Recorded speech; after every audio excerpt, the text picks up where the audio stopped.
My name is Liz McLaughlin and I work for CARE. Liz McLaughlin just came back from the region a few days ago. She's worked in humanitarian crisis situations for almost 20 years. I talked today by Skype with a CARE worker who just returned from Ethiopia and Kenya. I started out in humanitarian aid as a volunteer in December 1992.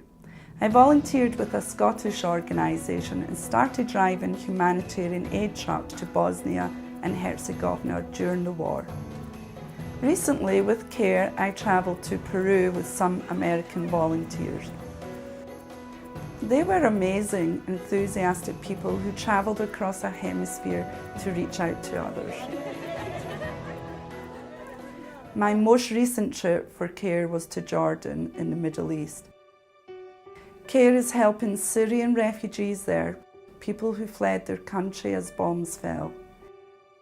At CARE's registration centres in Jordan, I was struck by the long lines of Syrian refugees, mostly women and children. I also noticed that the people helping are young college-aged Syrians who are refugees themselves. These young volunteers provide information and services, but they also provide comfort, listen to the sad stories, and hear about family members lost.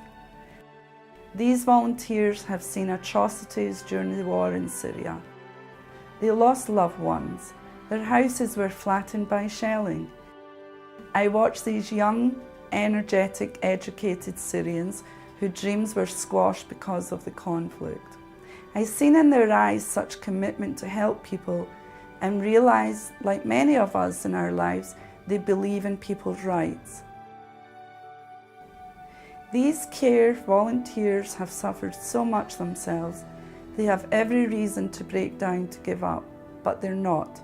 They're helping people in need. It's why I became an aid worker, and it's what gives me hope.